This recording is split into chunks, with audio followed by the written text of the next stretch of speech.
Et voilà, nyamien iase. Et si que les motuens o yamanzra fuengba. Sanga nyamien fanganu, anuma simone e yaliwa. O mae nguan, o mae duele, o mae fangan. Ma yayawa e kungle mui, o tisu, ke ma e lease. O mangle mu blenye oye.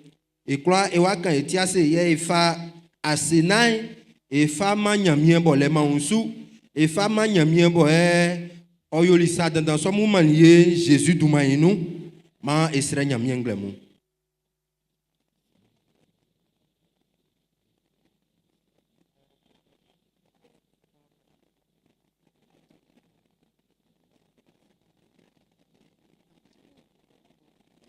Nyamien ia sena oviement le.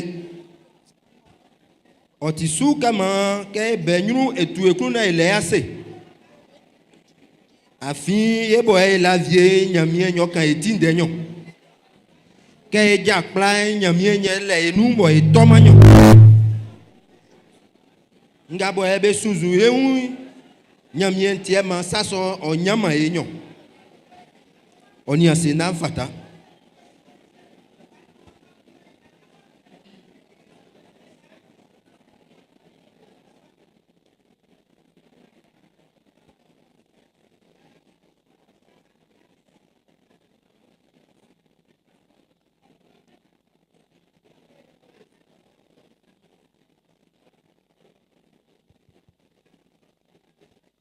Était là nyamien iase et on ke afwenu oflenga 2025 e ululinu ole jajale wa fanga bo e fa fali ole sunzulenga bo e sunzun ke afwenga ye yenwa anze tisre wa bo e fa ule nyamien sanu ke ma nyamien yenwa mai stranvielie nyamien wa yo o ma e la nyamien c'est Jésus doumainu ye kusuye de ngabo e tesre nyamien sanu blenyo ye ke fa ya ki nyamien sanu ye yo mo yo klake e la fisu sous la file nou ke e sasom nyamien o yamenu ma e Jésus doumainu e la fisu ke ngabo e benyunu mo e nyamien ikrole ngole titi ye lie osutoma fomai o mati ma e la nyamien se e fa fwenga ye o le sanu e kun Jésus doumainu ma isra nyamien.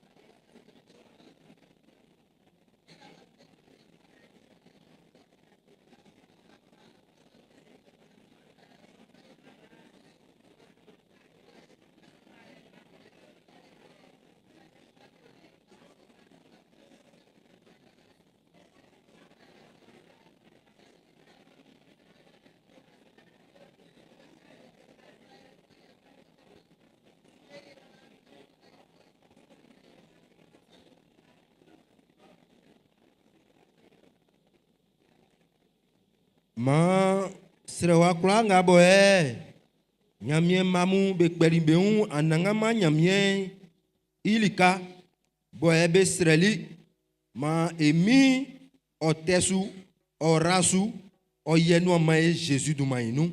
Amen. Alléluia. Alléluia. Yo lenglemu c'est ole ma etu ekunu e bonde ma e jaso ya e bonde ma nyamien boyele timi boyele klale nyamien boyele titi boya sabenwa. Alléluia. Ma e bonde ma nyamien. Alléluia. Amen. C'est on y a wa bwe kolen ke nyamien oni wote onu. C'est ka nyamien ni wote onu. Nyamien e sakpante o osu. Okpo fu ebe su klama. Ma quand vous l'avez nyamien lié Jésus doumainu. Alléluia. Et vous l'avez nyamien soin. On y quand vous l'avez fata, on y maman l'avez fata. On m'a kema e un blebo e yasai. On tisu kema e todue e meme. On m'a ikra e so aulu nyamien maman le blenu. Sange esi esu etindenga e fe duemu yakun. Iwa na fajine wa nuno bo se ke amulu iswanu anto yesi le dwe ke amulu ya ulonklu lo amuto dwe be meme an yi iyaye an le iyase afin otikpa ikun fue wole titi odina wole titi hallelujah nglemu ye kula nga isati miawa likavie manyamie odi e jole ma e Jésus du mainu ye ma etu ekule mama nyamie keni fatansa alléluia même blé et amoli qui des fois Jésus du mainu amen mali kawla e fois mama nyamie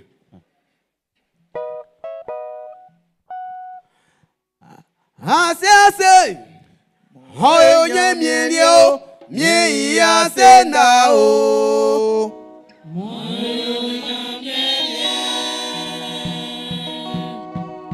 ase oyo nyamie lio mie ya senda o oyo nyamie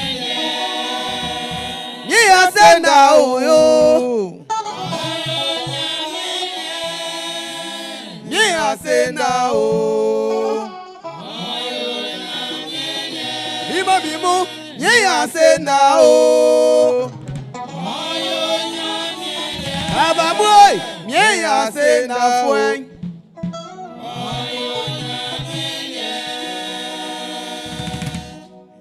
Itema yongonu wa o. Itema ejalaje wa o. Likante ni na yongonu se ka ofinya mie. Yo ase moyo nyemilio nyi ya senda o moyo nyemilio ase moyo nyemilio nyi ya senda o moyo nyemilio nyi ya senda o moyo nyemilio nyi ya senda o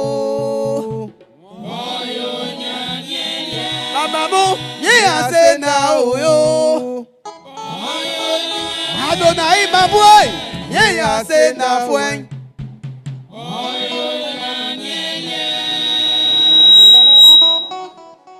Nana nyemye, wasena ngomi noemba o. Nana nyemye. Wasena ngomi noemba Nglolo nyemye Wasena ngomi noa Wasena ngomi noa Wasena ngomi noemba Sadie mama mi seli soy Sadie mama mi seli kai Sadie mama mi seli kai Wasena ngomi noembai Inunga mami tibakai Onyamye Oya sasamio Blenga nyoli pengme o Onyamye Animite onu Asonu mamu yemba ya Gaga Wasena ngobenwa o Wasena ngobenwa o Wasena ngobenwa empa o Asena koviema Asena koviema Asena koviema Asena koviema o Asena koviema Asena koviema de Asena koviema Asena koviema o Asena koviema Asena koviema o Asena koviema Miune bliblimi Miune somo mio Miune bliblimi Miune bliblimi Miune somo mio Miune bliblimi Kendi nyamye jumankai Haombae Miune bliblimi Kembo nyemye jasi koy. How mami ye. Miune bli bli mi. Miune bli bli mi yo. Miune bli bli mi yo. Iwa miune bli bli mi yo. Miune somo mi yo.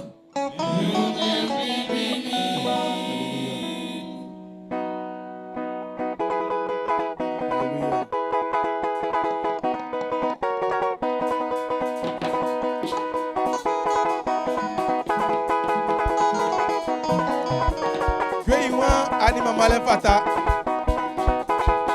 Alléluia. Anima malin fata.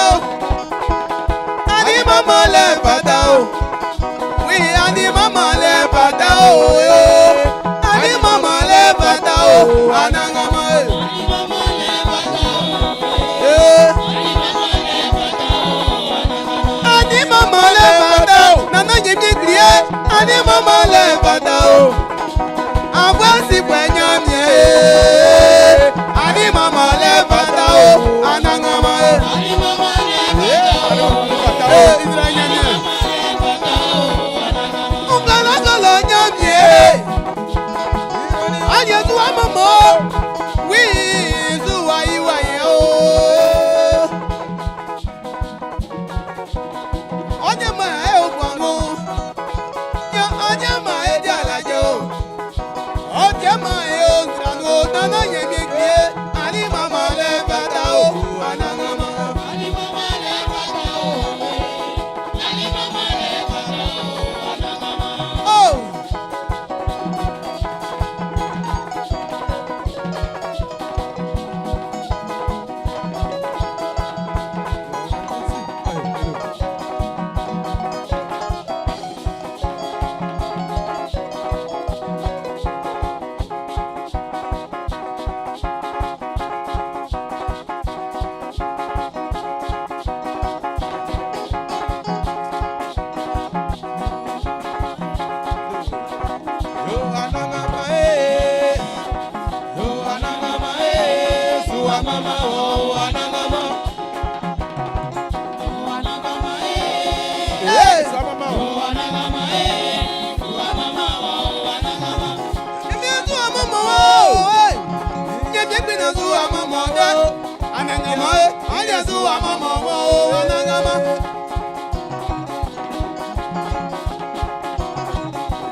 asena kobema. Nyame asena o. Nyame nyama edalajo. Nyame nyama ekwango. Nyame nyama mebu etra. Nyame asena kobema. Nyame asena o. Oh.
Alléluia. Maé bonde maman nyamien. Quand vous voulez, oyolier sa part.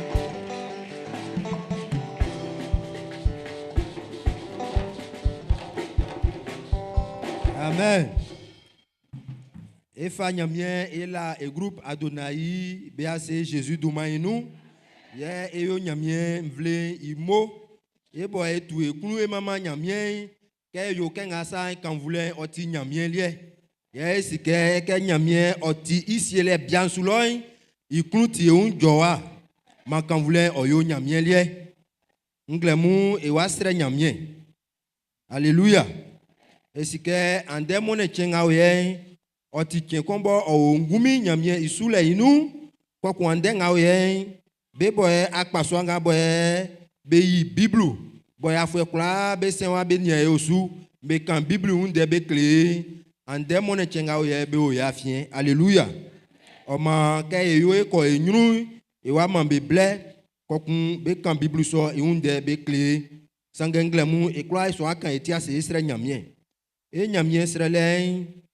I klikli, e wa sera nyamien ke be kura nga boy nyamie kpalibe boy be jasoli ke nga boy ti jasin boleli oti be juma boy jasin bole so oti be kinji boy jasin bole so itie man be jaso nglemu kura e wa sereke me nyamie o mambe un fangan Jésus duma inu e wa sereke sile oni sous la filet nga boy nyamie fata ke fa mambe na juma so wa onyuru afi oti kasi mo nyamie fa ya ki sanu me nyamie bobo osun ma so bebo Jésus duma inu ma ekra esre nyamie nglemu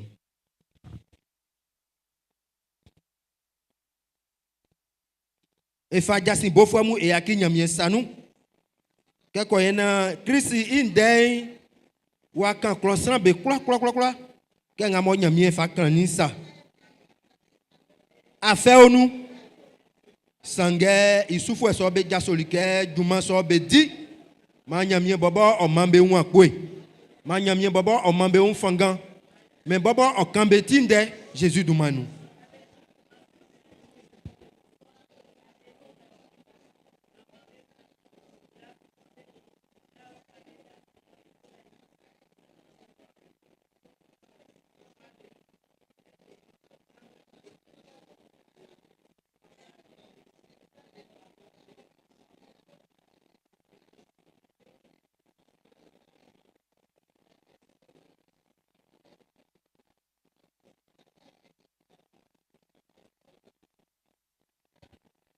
ete su esre wansu ejasi nyonsu yele nga boy fa finkan lele eni nga boy be di bible su duma boy be bible bo tie nyamie nde nga boy e bo jasine klosran be kura nyen fru wasu be kura kangan boy okura yoma be sous la filet okura takan e wa sere nyamie ke duma so be samia sika iun kako ena ba kura bible afin bible be yi me menwa esu kpenwa tinke bible so ma eyiwa ikura so otisika oma esra nyamie ke oma enwa laje kako ina sika ngabo esa mieun na bible so iyile wakura yo ke ngamo oyosa na be kura ngawa fa me o me manyamie ba kura nya bible so manyamie bobo otike hu ati oma e Jésus duma inu me bobo orai satini ngemesu ya ma ikusu ka be bokasie ma eyie ma na manyamie ndey wakura kan klosran be kura esra nyamie eson akpaso asombo ke nyamie mambe unfanga ya nyamie okplisu na masika ngabo fala ke be nyen na fa di nyamie djuma ma esra nyamie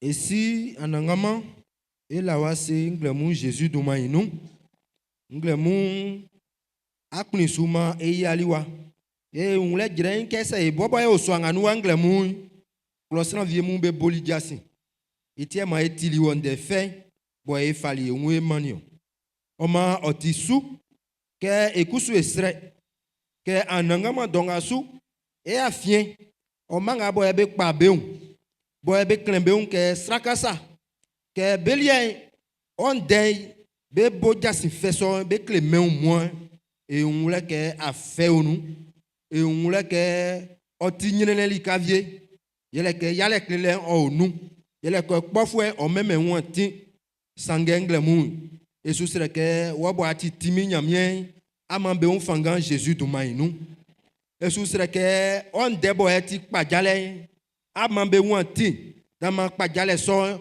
autoclosran be kwa Jésus duma inu kenga bo ebe kanken de so fatama ke ulule ke bo eti closran be dele ke bo onyamie aklo enti esre ke ama won tin esre ke ama un fangan na mandeso olulo Jésus du mainu ikpambo esu sereke ibonga e oswanga nu ma e jasi bofu eso mvie na ma e nyanya nzwe na ma e seke elia ikra kama sange ananga ma e kwa e umfanga na ma e bo jasi na ma klosran betindenga na ma be kachi Jésus du mainu sakpa me osuko buenua ndeso se akama otiesu itiesu sira oke nyo ngamo ma be sa mien keko ina jasi so yakura ya boy esre ko nyamie fasuma e Jésus du mainu tike wan ti fama e Jésus du mainu esu sira e ma kpaso nga boy belien anama on denga boy etrea se fluasu isu duma me di esre ke esi on yeni somu yeni ansomu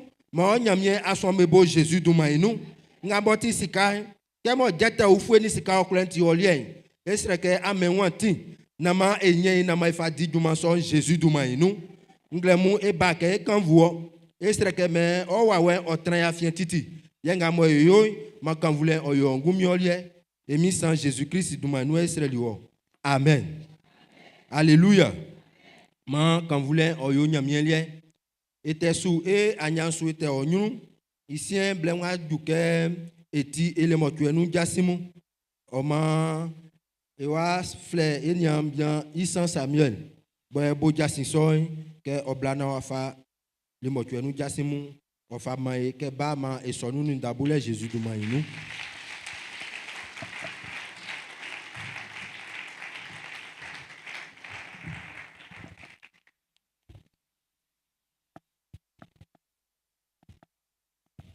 Si ni nyamu nyamuni kengle mu famille sans Jésus Christ du mainu manyame ya envoie ça on y est 30 yema ya kungwe oso en sous-titi famille sans Jésus Christ du mainu moiso et le mot que nous gasin yo yema et ya kundan o 30 wana e nyanvie etrease et qui souvent ti ça au fleur yole eni amlamu ya paso en fleur je sema ino paso kun kono moti eni amlame ya paso be ke klile ole ye be pengbenwa e sebeke il est clair so oti masingoye il est abla no mo kwe faju il est ablasan ni fa sa be ko so li ke so ni on li ke clair so be ko tumodi li ka jef se mari ka ngolo mo we frère abri Albert Simpson abri lo be ko so li ke so ni ye eni amla kun on tran li ke clair so mbo otani sika ko kun nyon isika ko kun nyon otani le lotopanu manu oti anyambo tranle ye ka kokusuma ofala ke afa samlan pokun oni po na be fa be soin be klang be bogasi be fa be soin be bo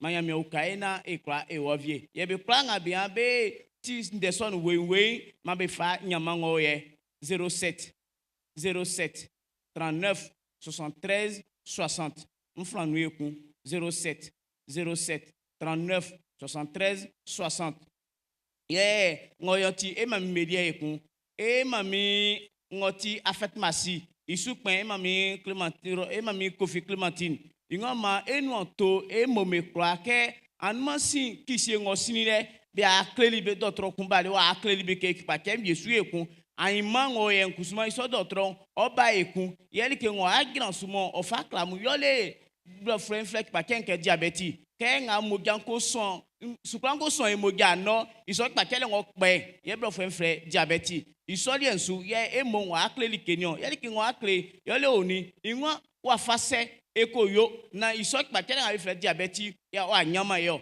ya sakusuma se iso kipake onyanie na be elimo ovieli wa fase o fada ke eyo na iso kipake wa twa esu ekon onima oyo emo me kra be kingina aima be bla be atran ndesombo be tievie koko na akra u kabenti nga sanu flanle akpaso nga mfre kana jepsema ngoma eura enu onto nyamie mfre ye ma enu onto ngba fle ni dalwa meke anmasi ye kwa alo anglo ngosini lo eboli gewa ke ngba fle mo fada ke be fite ye ke be fite be koni be ko Jacquesville ye iso Jacquesville kolelie ngoma enu onto mo isamu ke iso blen waju yole aimansi fue nga imante kra mo subae ye eko Jacquesville sonyo ye se ngo eko fada ke etani sika korokun nu ke etani korokun nu so elo to pa kole ni bale o nu ye likanga eko tran mo jiji insu o nu se nga ya lie diwa fue no mano on fada ke ebomandre na engba e wona eko jiji insu na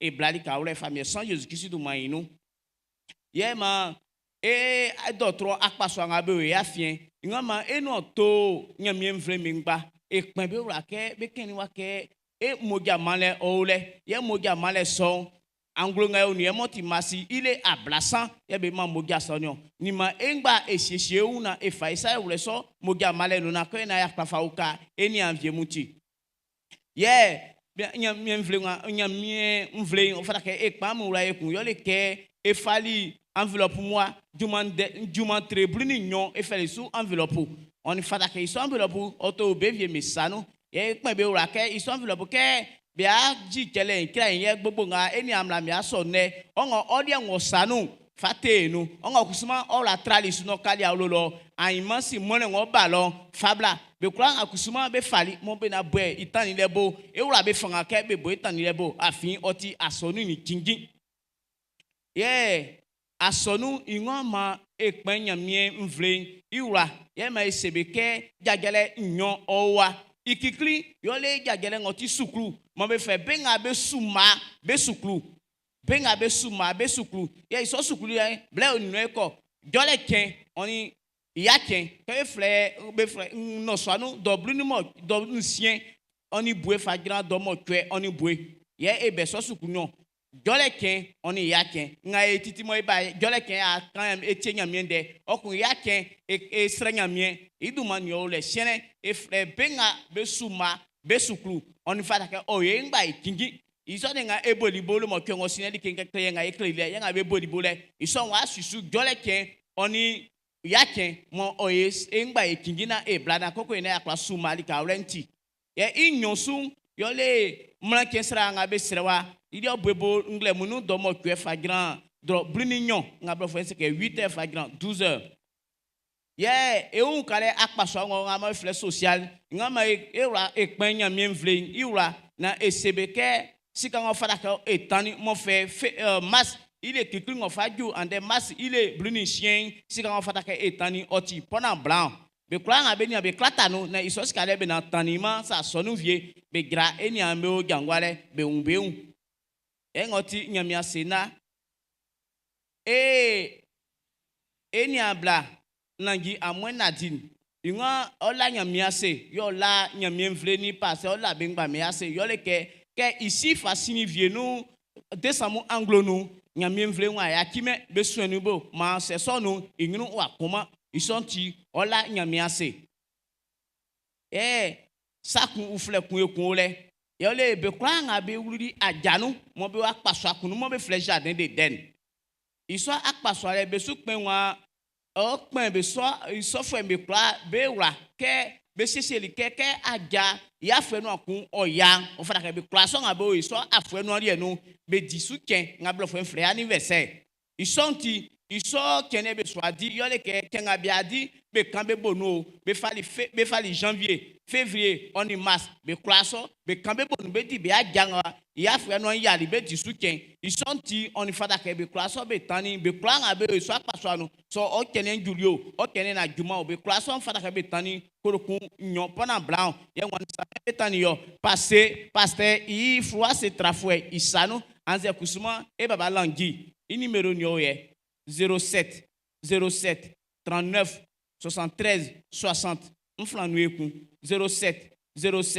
39 73 60 ma ndeson oye kingi ye ele mo kwe inu gasi ya tabu nyole manyame o kai ye blenga e diwa manyame sura le otran yesu famille sans Jésus man mo iso amen.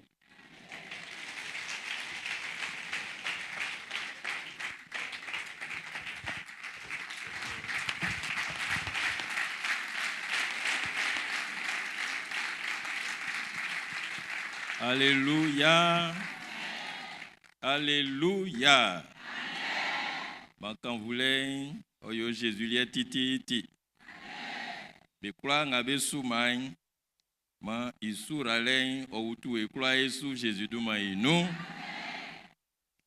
Nglemu e a ufwe pakpa viembe o e afien.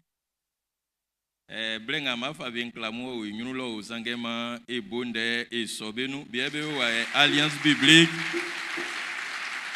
de o ya fian dengle mo ma yeso an sobenu pai Alléluia. Oye afa ble e fa be e fa kriamu. Nglemun nyamuli ke Jésus du maïnou. Otimia kunjwe ke njina munyruana mbo jasin feanze njiji sa pambe nun klamu. Afin ajale ngayo usule oti ajale kumo kanvu nyamie. Alléluia. Anuma si monnaie selia muke nyamie wula liye sanu juma.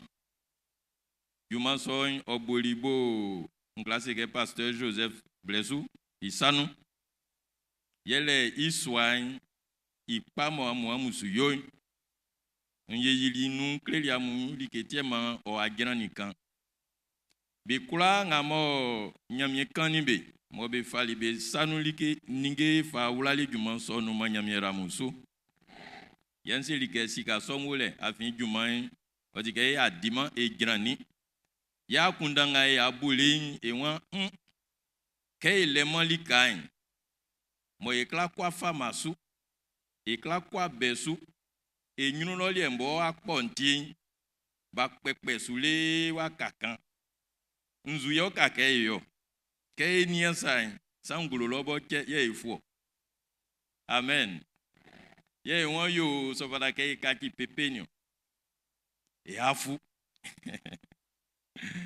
amen. Alors, si un, on m'a ébouli à Kunda et on m'a soigné et à prendre R plus 2. À nous, si et nous quand écrit l'amour, en dé et à quoi nous quand écoute, sangue, en kunizuma et yo sur nyamie imo, mais qu'est-ce bien quand des bêtes râlent au inclement ou à faveur. Alléluia, Mamie Ramoussou. C'est beau. Alors, si la régie est prête,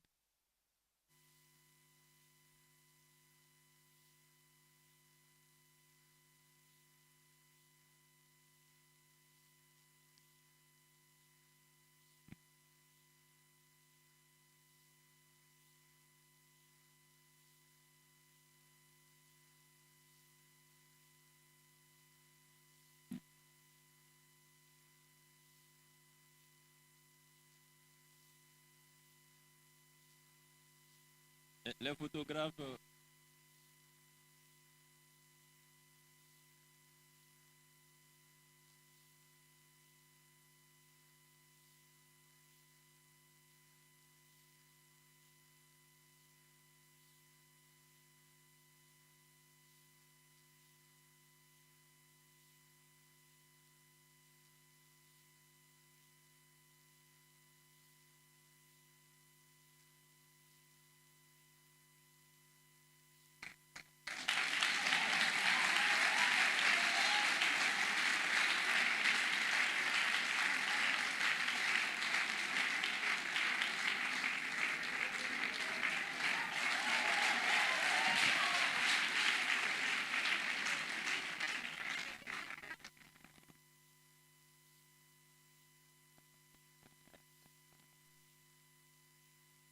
Alléluia, moi et bonne là, merci.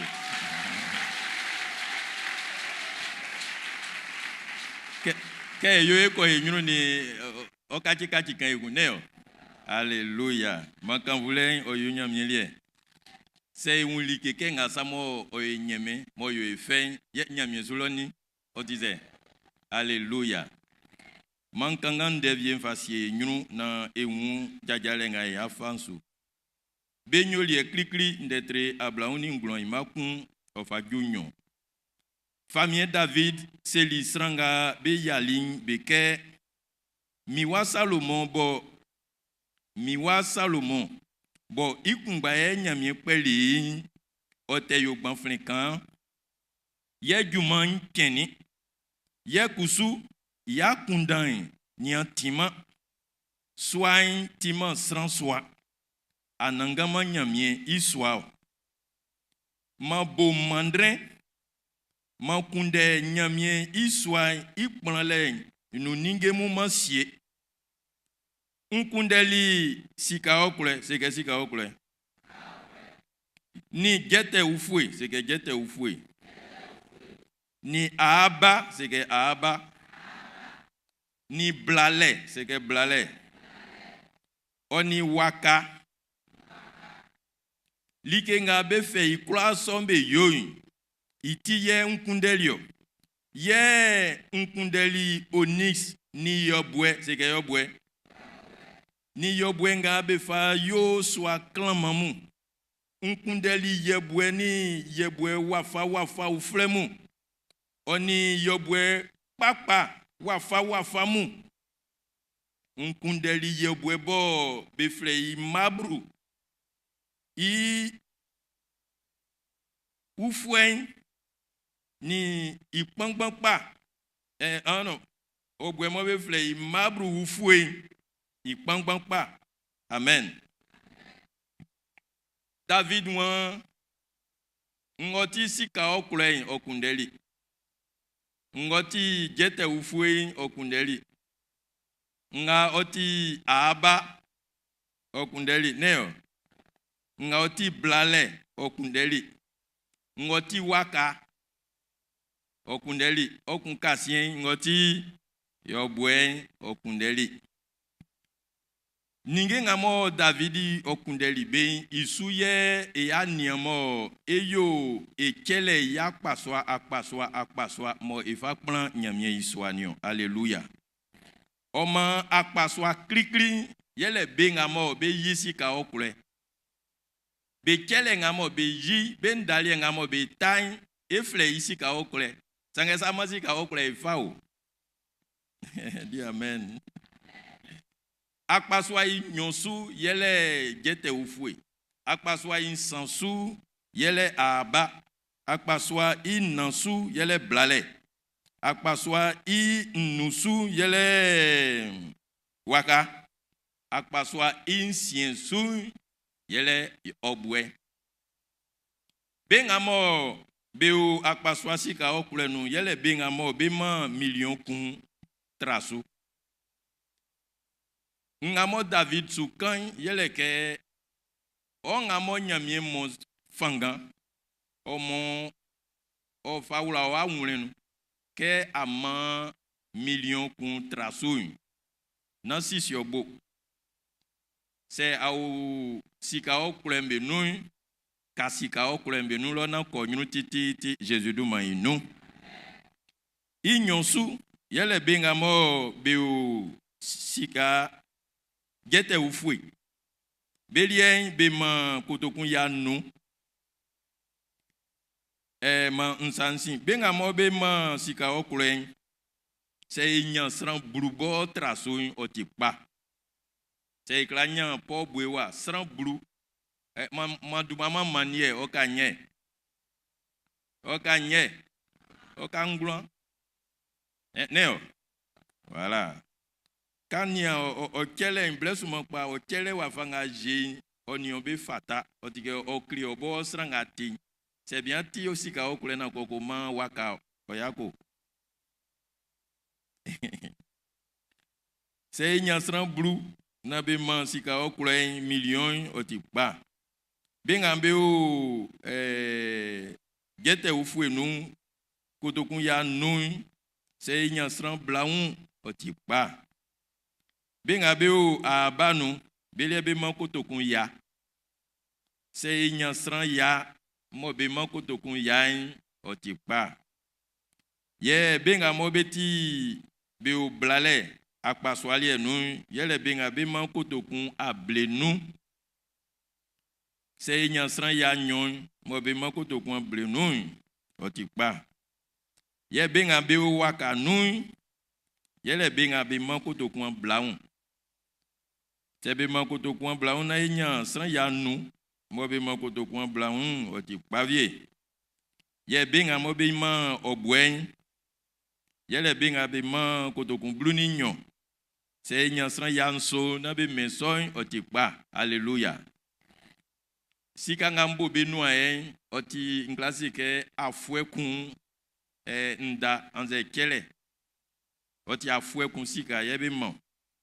Et à moyen de nous anglo-san, au anglo-anglo, na fisuke c'est emia enyi ngamo nyamie su ebo ke e fine say e fine o ma ifanga ma eyenu hallelujah o ma ande e kru ke ifa sa so mo ifa sia munyu e krain e asre nyamie mone ngo balonye yafa e prima nasra vie se ke be miani mianze ngamian fa ma classe e fa eyi yinu eklamu am kwa lolo am transesra mien nzu ye nyamie aklu ke nyo anuma sin le motwe nu eswani ke sonzon fuemu be bleu be sanu ningeo be sikao otia belie oti nyamie lie obara ke be siso o manga nyamie klu ka ye ni anuna ye kana ya sre nyamie ma enia so asonye kuma enia la régie.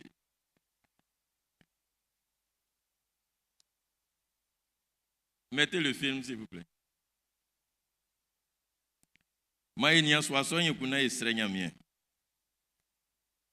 Akpa soigne beti insien sika okule jete ufue aba blale oni waka okunye obwe efe million krikrin be o million inyonsu kotokun ya nu insansu kotokun ya inansu kotokun blenu inusu kotokun blaun insiensu kotokun bluninyon otige ili esran oyenzo anglo kura omanye kotokun kun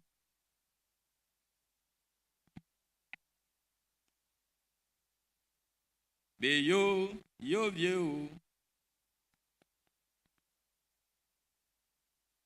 ka un soit clamanga be yo okun ayavie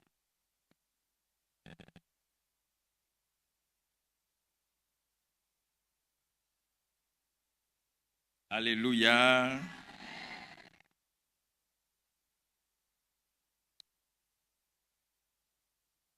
en tout cas Seigneur mien orajuman su clama na li keke nga sawa ponga noa wo osi osu unyama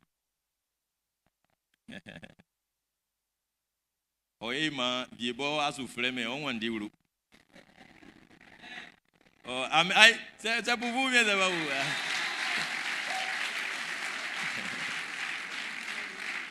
Asu flemme ogru. Amen, amen. Ma ijaso. Ma ikloa ijaso na efa juma yule ya miesanu. Juma nganya mieklo ko diwain. Osu yotaka. Na pasteur anze asonu kpengbemu oti ekura elie ma esre kenyamie bobo ngamo kloke inukungu eyoyin ofasi ya nwurenu ofeso akwe ofawura enu Jésus du mainu e maya ni embesu na esre nyamie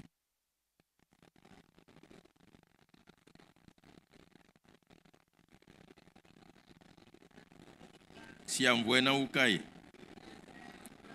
David wan Jumai otidan kusu Salomon tikan ya kundan onantima en classe ke kusu ya kundan onantima ete ikan soin otima François anangama nyamie yiswa itie efa enwe woro sanu wafanga David tuiklu ofalisika okule jete ufue aba blale waka yebwe ninge kpakpa nkula ofa sielile okundeli fa sieli koko ina ba plan oswai nglemu ekusu esu sre ke owa wen oswan ebo esu sre ke owa wen oukai esu sre ke e akundan osojumanu sakpa ngama fata ke eyoyin yaki son ebo ma eyo mfa onvle mfa wula osanu akpaswa nya efinu yiyi wale misinya mie nsre oke benga mo be claman sika oklen ma owa wen okan be ma Jésus du ma inu Ben avec la main, jete ou foué, man owa wen, aucun so klebe, na be man, Jésus du man inou. Ben avec la main à aba, man owa wen, aucun be man be meson, Jésus du man inou. Ben avec la main blale, man owa wen, aucun be man be meson, Jésus du man inou. Ben avec la main waka, man owa wen, kambe man be meson, Jésus du man inou. Ye ben avec la main obwe, man owa wen kambe man be fa be man Jésus du man inou.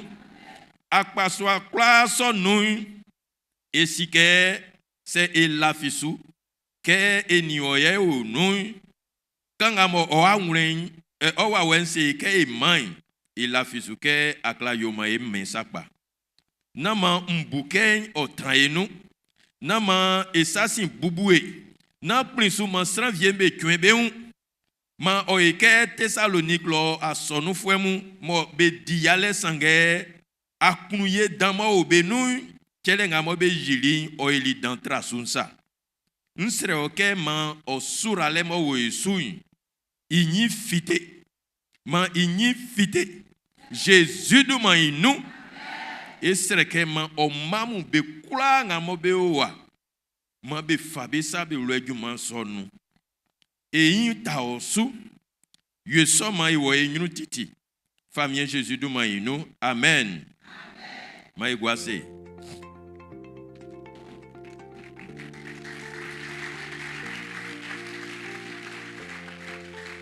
oma ndeka si mon fasi amunyunu yeleke jumanga iswa bobo ebo eboni kale amunga mamu fali la liemo amongla gwegwe ebo et à nous à Doisinio, et à nous crédinio, et à Bobo Ouflé, et la fisuke nyamye, ou à soin et beauman, et wolé, et collé, gwebo, amen.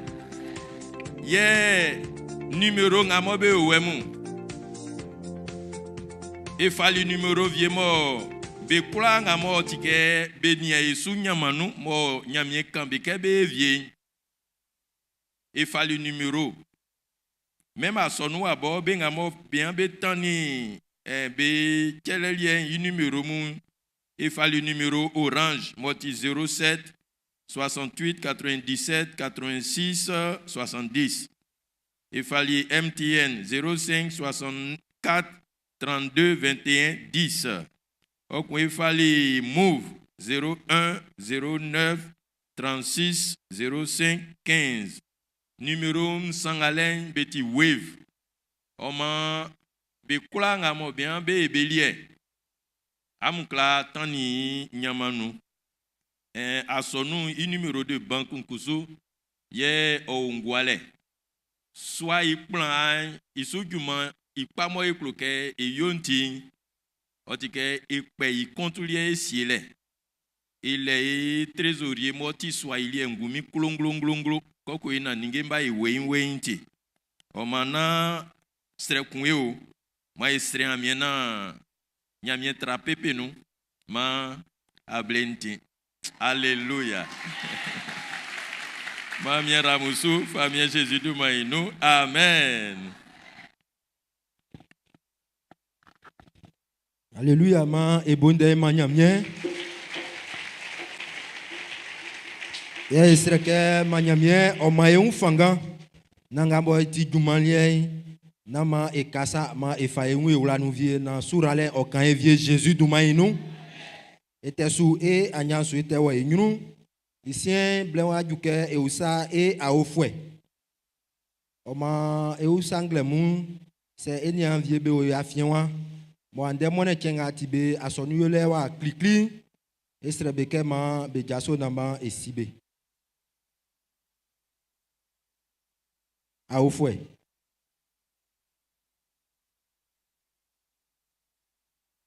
et on ke enyama vie ma jaso ma ebonde so be nou Jésus du maïno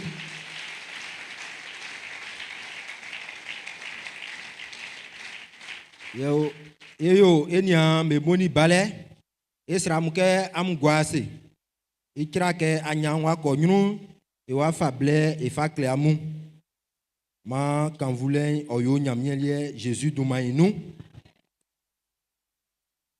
e a ofwe ma e gwase Ici, était sous et Anyansu, ya efaka jete ufue onisika okule indele. Esike enyamien orali Yesu, oma blenwa duke ewa yi echelemu, efaswa enyamien juma ibo.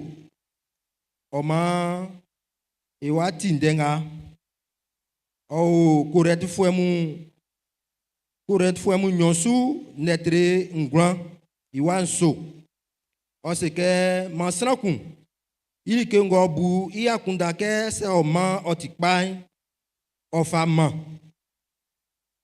Nama oyo klungbasu, oni miamiale su. Afin srangoma nyamielike kunu fuesu ikunu jong. Alléluia. Oma anglemu ma emi nyamie ikunu ojo ekelebeun. Esereke ma ekla ejaso.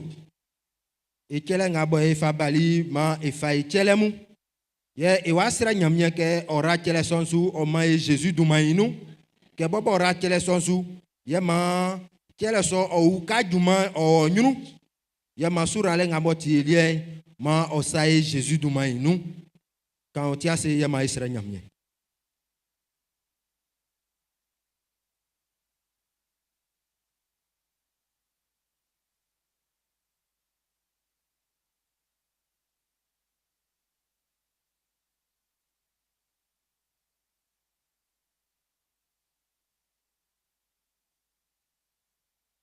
Ma emi nyamie ora ekele mesu mae Jésus dumainu.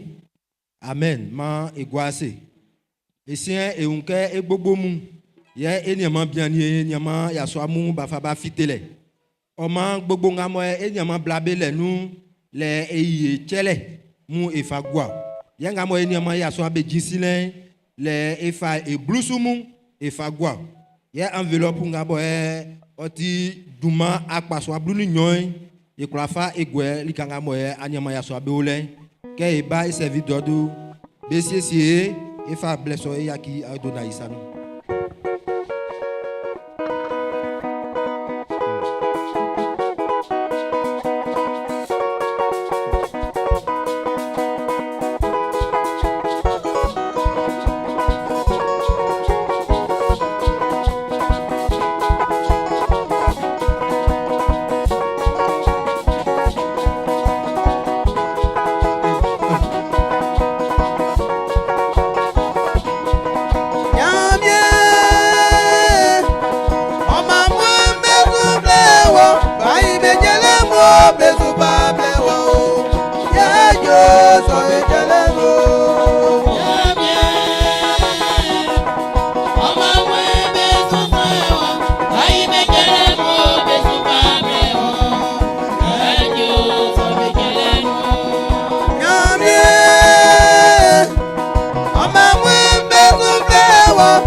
nyami omani yo amuma e ma nyami eje.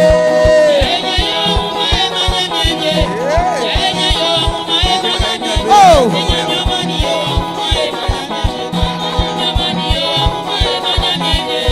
Enye yo e ma nyami eje, mi nyamamu e ma nyami eje, nyami omani yo amuma e ma nyami eje, nyami omani yo amuma e ma nyami eje. Enye yo amuma e ma nyami eje yo.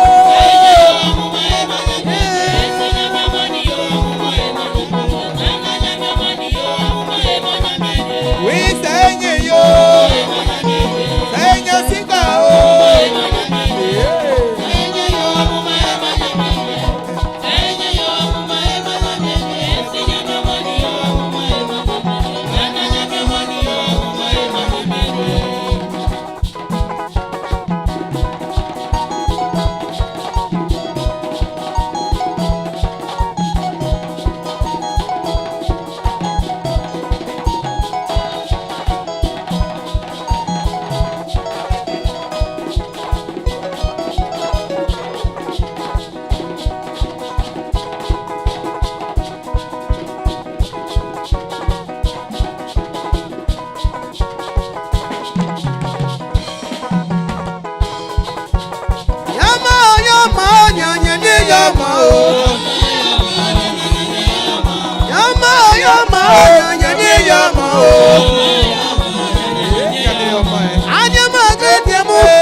Et signe mien pli, likekula nga ile yi woyama.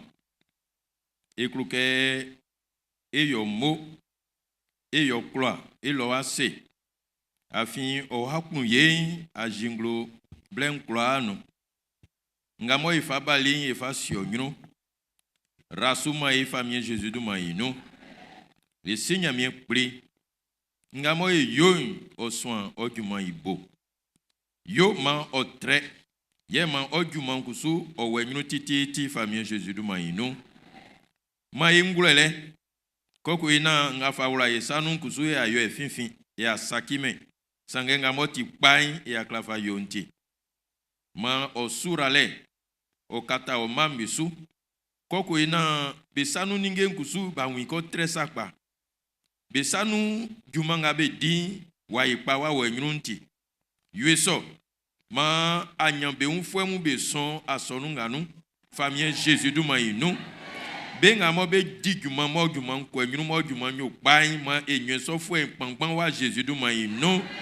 Ma o suralen o kata Yesu. Ye ma o asonu o wenyunu na o yo nya afin ati nyamye mo ati nyanya. Ma kan voulait nyolie Jésus du maïno. Amen. Amen. Ma ekla egwase. Ye ma kan voulait o yo nyamye lié. Et soit maman et nyamye et quand vous nyamye yekun. Alléluia. C'est à dire à bokolen que soit maman et nyamye yekun. Ce qu'elle a fait o nyamye maman le nous. Ma ofutiti Jésus du maïno. Ye etindenga o gwemu yakun motwe iwa na ofadre iwa nunu o seke anangama mbonfle o sramu be afien ntodwe yiwo aye mvlevle fuemu be nyunu afin okun fue oti dan lele penu ikungban ati na ole fue dan. Alléluia. e nyamie boti kufwe e nyamie bodi na ole oni mama le o fata ma e mama e nyamie Jésus dumainu wase na koje ma misano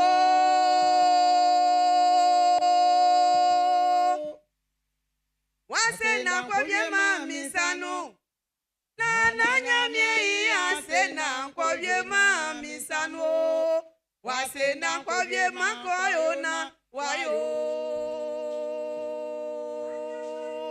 ase na koje ma misano wase na koje ma misano na nyamie ase na koje ma misano ase na koje ma koyo na wayo ase na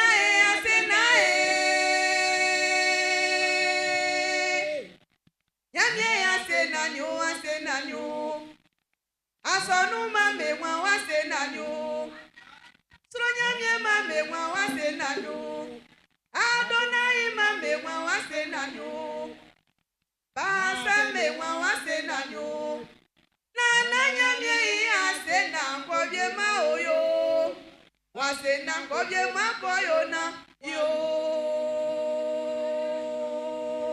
ase na kwobie ma misano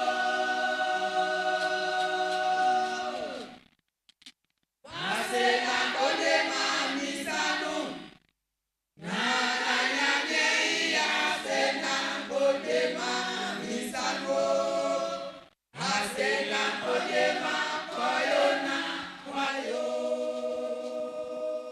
esi nyamie suma jona sike koni ni bulona kwa boja si fenklebe iwa koma esi nyamie suma jona sike koni ni bulona kwa boja si fenklebe iwa koma jona si wadi nyamie nyu nyamie timitida e akle ayinse nu ogbe dan wa meyi wa olele wa fe ajuni ni bulo jona si wadi nyamie nyu nyamie timitida e akle ayinse nu ogbe dan wa meyi wa olele wa fe ajuni ni bulo anyama jona si kankloke esi nyamie wa pa ena na nyamie wa fleo olande fikama anyama jona si kankloke esi nyamie wa pa ena na nyamie wa fleo olande fikama sanga kloke yo esi nyamie wa pa jona si kansa sia ijo Moïse nyamie wa fleo Jonasi e nasre kuo Jonasi e nase kanwa di kuo esi nyamie ji wasio Jonasi e nasre kuo Jonasi e nase kanwa di kuo esi nyamie ji wasi aese oyo esi nyamie wa pa o olande fikama aese oyo esi nyamie wa pa o olande fikama ayose oyo Moisi nyamie wa pa o olande fikama ayose oyo esi nyamie wa pa o olande fikama beni jasuko o nini bula beni jasuko yo nini bula boja si fenklebe Jona si ko so fama biyon nini bula gbe dan ka javiyon nini bula boja si fenklebe Jona si ko so fama bateau nini bula gbe dan ka ji bateau nini bula boja si fenklebe yo wananga mae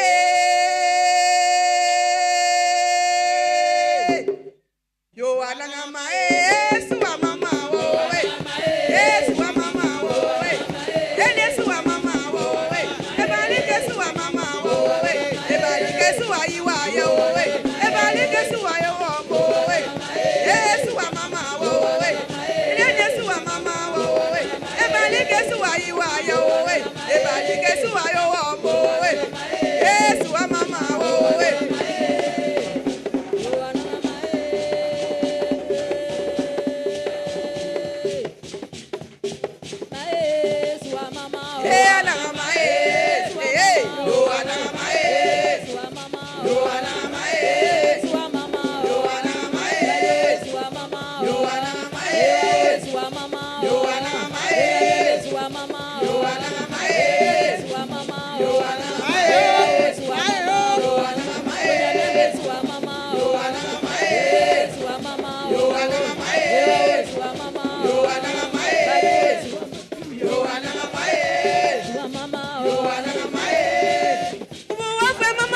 mama nyamye obota ijo ali atise obota na ti ali atise obota ijo ali atise obota na ti ali atise mama nyamye anya si mama nyamye bobo fe mama nyamye sutre fe mama nyamye bubu wa fe mama nyamye obota na ti ali atise anya si mama nyamye obota ijo ali atise anya si mama nyamye obota na ti ali atise anya si mama nyamye obota ijo ali atise anya si mama nyamye kande klemyo minyamye kande klemyo minyamye kande kumba klemi na miura kwase kande klemyo minyamye kande klemyo minyamye kande kumba klemi na miura kwase kande o nyamye kande o yo nyamye so nyamye jezi iwa kande o nyamye kande o yo nyamye angbe dimla me ono kande kle be la tramo kande benga me nyajuma o kande benga me jaigamo kande benga me la laura o kande klebe kande kumba klebe na me rangwa seke kande klebyo minyamye kande klebyo minyamye kande kumba klebe na me rangwa seke ima kande o nyamye kande o yo nyamye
Kada o miawa kada o yo Jezi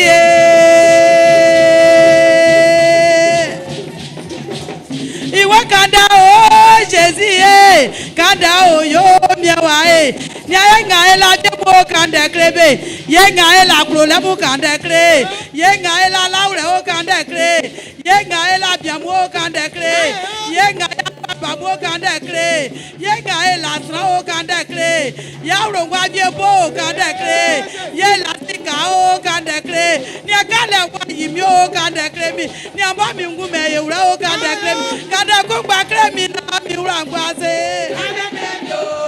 mi nyamye kande ko gba kre mi na mi ura ngwa se ima me fe mu me uma se o jesu ti ke be wa o so te ya mo se wa o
Jasona mama nyamye o, jasona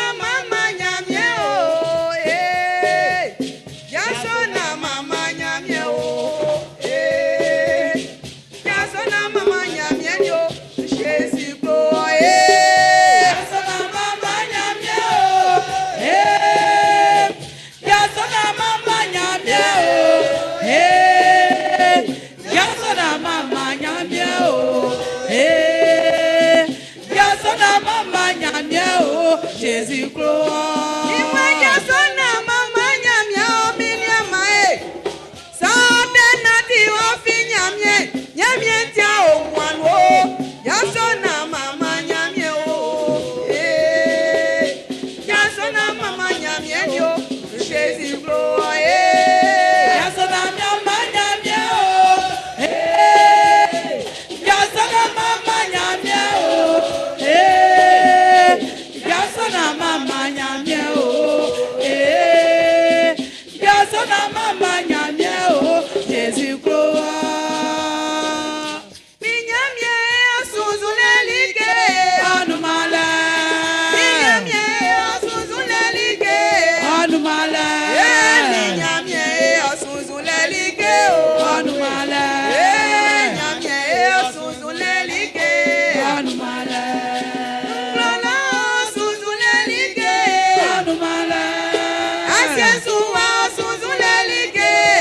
Mayeni ajenje bolo asuzulelike o. Anumala. Nyamye asuzulelike. Maye mama ye nyemie nti nyemie. Yo lema suzulelike kananga ma fatinyo fatio. Kay ni anglolo isuzulelike numalo asienga suzulelike numawa. E ma esenya mie koti nyemie. Kwa olelike fini besema anangama otiboti.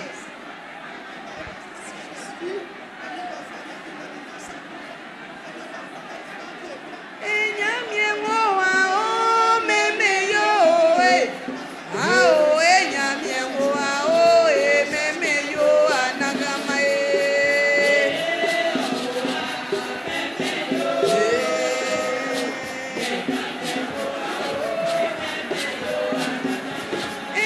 Sinyamie ngoa o meme yo e. Ao enyamie ngoa o e meme yo anagama e. Meme yo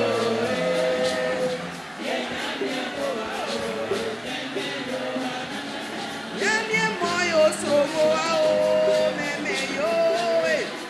Ao enyamie ngoa o e meme yo anagama e.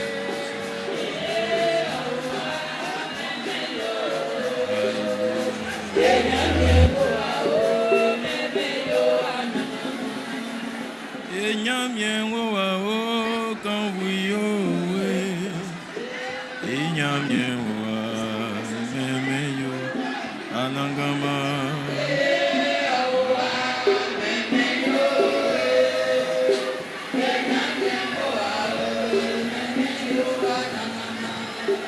E defwe wa o kanvuyo we. Enyamye wa o memeyo anangama.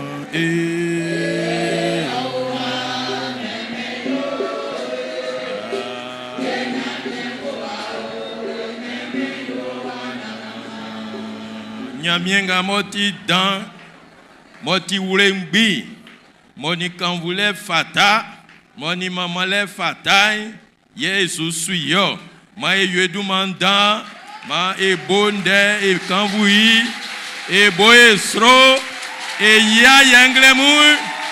Alléluia! Alléluia! Soyez mamale nous, soyez pas nous. Onyo fata afi ati ulengbi ati ulengbi ati ulengbi ati ulengbi ati ulengbi. Alléluia. Alléluia. Maintenant vous l'aignez Jésus lié titi ti. Quand vous y otisu nama ya fait moube yoma black engasa auto foin emi okloke meme ma idu manfu alléluia ma egwase kikran nselike e a ufwe pambe paviembe we afien so afa be mfa kliamu and then et sur les alliances bibliques Côte d'Ivoire alliance biblique nous afin les motuens à nous.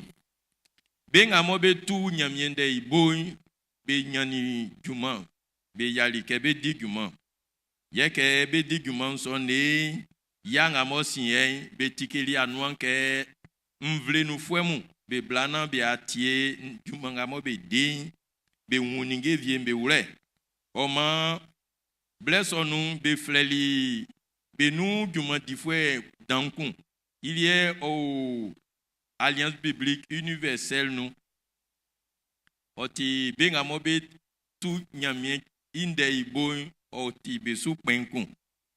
O man kebe di juman soin ke blevie du o fara kebe wo asonu bombe nu na wafanga mobe tuli nyamien de ibo isu juman ikanga wa isu tike wa ngamo yo asonu benu be wiwre. Ye balwe nu nyamien de mobe yile itiema ofada ke be wo asonu ngabe balwe nu koku ina ba un wafanga mo ikanga miende wafanga mo ke ya asonu ikan nyamien de etuibo eyiyi nu alleluia itiema be flelie ke se ikla sobe nu na be anian balwe wafanga mo eyoy itiema otie akunjwe que ande bewe afien mai bonde e sobenu. Amen. Oma benga mobe bali mbo be kula be duma sangena be mba ebe wa. Besu pen yele Madame Gessan Chantal moti Côte d'Ivoire wa Alliance biblique isu pen ben directrice ma e bonde e yemo ni balé. Que à son union souigno onie watran. Okun esi ngamo oti directeur de traduction et communication à l'ABU, oti ke Alliance biblique mais au moins sous pengben na Côte d'Ivoire lienyo sange menu fuen yele e baba mo be flei docteur Sami et à ce ko yaki ojaso. Levez-vous.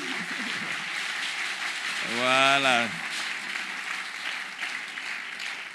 Okun benoufou ekun yele docteur Haïté, il y a aussi conseiller en traduction maïbonde yeli kevie. Yeah, et bobos a sonu semanu et baba et pasteur mou bio iso juman nou vie. Oma nyo ya finwa mo ya sobenu pasteur Saraka David, oti surintendant de région maïsonu.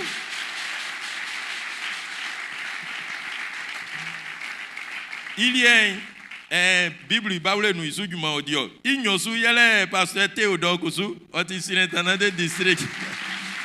Alléluia. Donc ben yon be obe afien Bible nous nyamien dembe yi nous. Okun docteur Geou, maïbondo isonu, oti aumônier. Madame Maison Youle, oti directrice et assistante chargée de la communication, Madame Kodo, gestionnaire des stocks, Monsieur Konambo Sylvestre, chargé des ventes,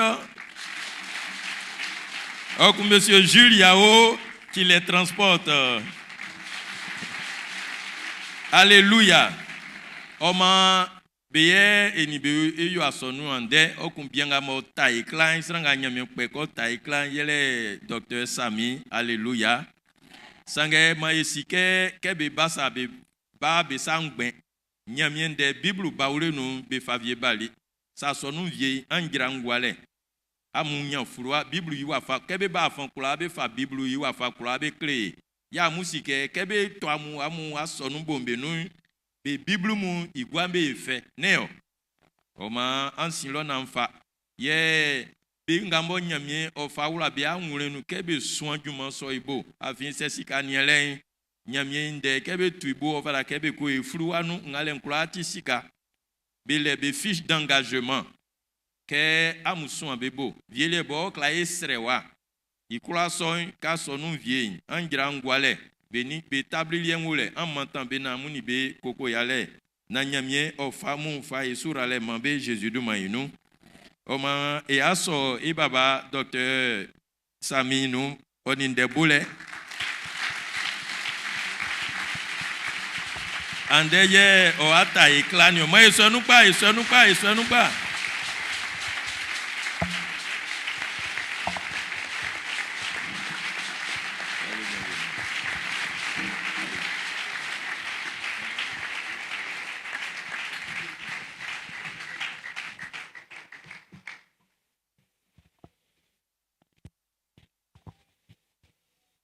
Gloire à Jésus.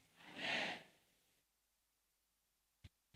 Gloire à Jésus. Amen. Jésus vous aime. Amen. Jésus clame. Ce matin, il m'envoie vous dire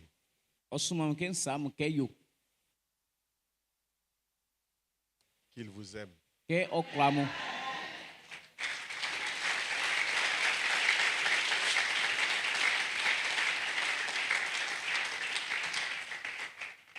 Jésus me charge de te dire qu'il t'aime. Il pense à toi chaque jour. Quand tu marches, ses yeux sont sur toi. Il te suit partout où tu es. Il veut s'assurer que tu es toujours en bonne santé. Il veut s'assurer que tu as toujours quelque chose à manger. Il veut s'assurer que tu es toujours protégé. Et c'est ce qu'il m'a dit de dire ce matin. Gloire à Jésus. Je voudrais, avant de commencer, saluer l'ange de l'église ici et tout son conseil et tous nos bien-aimés qui sont là. Bonjour à tous. Que le Seigneur nous bénisse. Et merci à l'ange de la maison qui a bien voulu nous accueillir pour ces moments. Et je crois que la grâce de Dieu est suffisante. La grâce de Dieu est suffisante. Et Dieu ne fait rien au hasard. Alléluia. Ce matin, nous allons continuer dans le thème qui a déjà commencé depuis quelque temps, quelques semaines ici.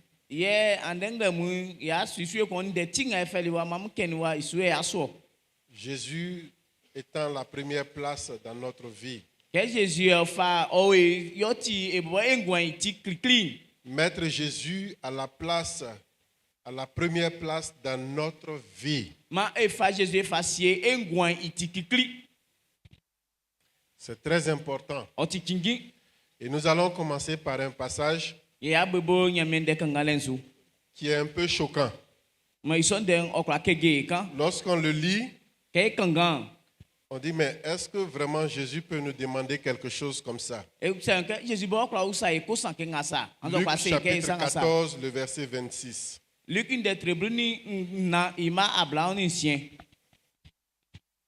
Il dit ceci.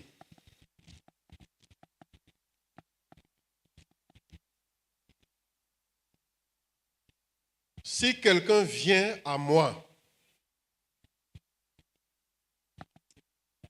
si quelqu'un vient à moi et s'il ne hait pas son père, sa mère, sa femme, ses enfants, ses frères et ses sœurs et même sa propre vie, il ne peut être mon disciple.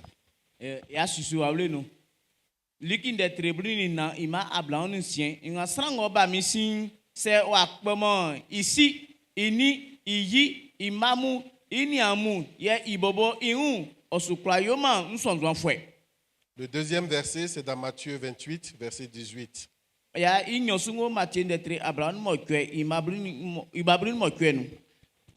Jésus s'étant approché, leur parla ainsi.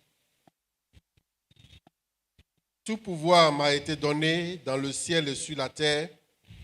Allez, faites de toutes les nations des disciples, les baptisant au nom du Père, du Fils et du Saint-Esprit. Et enseignez-leur à observer tout ce que je vous ai prescrit. Et voici, je suis avec vous tous les jours jusqu'à la fin du monde. Jésus ungeli beunle na wasebeke nyamie manimi atinke nsie nyamie suloni asiensua ninge kla isonti ango kan anko kle mvlemvle frem kla belike ma be kaki nsonzo fwe ye anyobe batem esi nyamie ni iwawe ni iwa ni iwawe bedumanu. Que Dieu bénisse sa parole. Vous asseoir. Merci. Cette parole de Jésus est difficile à accepter. Que si quelqu'un n'aurait pas ses parents, sa femme, ses enfants, son mari, et même lui-même, il ne peut être son disciple. Ça, c'est quel Dieu ça? Qui demande que je hais mes parents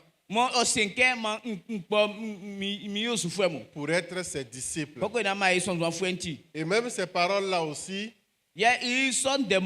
ça contredit aussi Exode chapitre 20, le verset 12.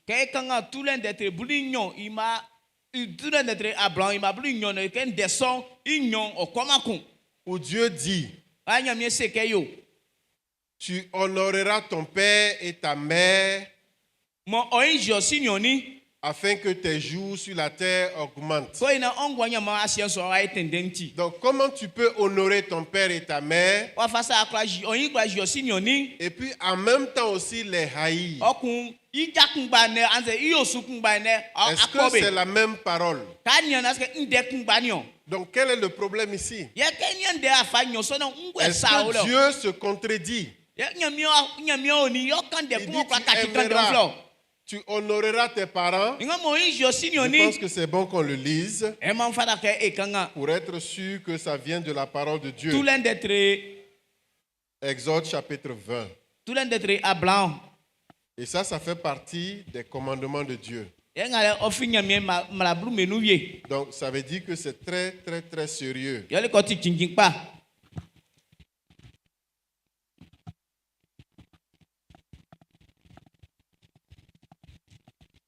Honore ton père et ta mère, afin que tes jours se prolongent dans le pays que l'Éternel, ton Dieu, te donne.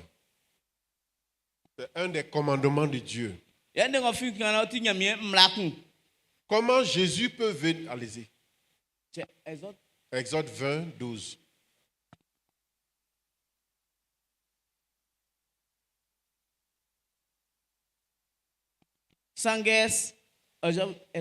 Chapitre 20, le verset 12. Excusez-moi.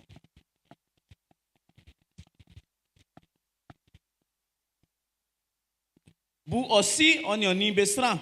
Ko ena angwanya ma wae tende menganu anangama nyamie yofa ofama o inuti. Comment Jésus peut venir dire de haïr son père, sa mère? Pour être son disciple. Ce sont des paroles qui sont difficiles. En tant que père, je ne peux pas haïr mes enfants. Pourquoi je vais haïr mes enfants?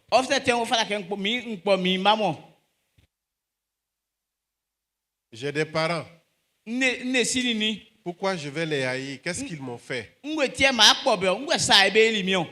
Parce que je vais être disciple de Jésus. J'ai des frères, j'ai des sœurs. Pourquoi je vais les haïr? Parce que je vais être disciple de Jésus. Si je les haïs, c'est que je n'honore pas le commandement de Dieu. Je brise l'un des commandements de Dieu. Et quel est le problème alors ici? Pourquoi Jésus parle de cette manière? C'est difficile. C'est vraiment difficile. Pourquoi est-ce que nous devrons haïr nos parents?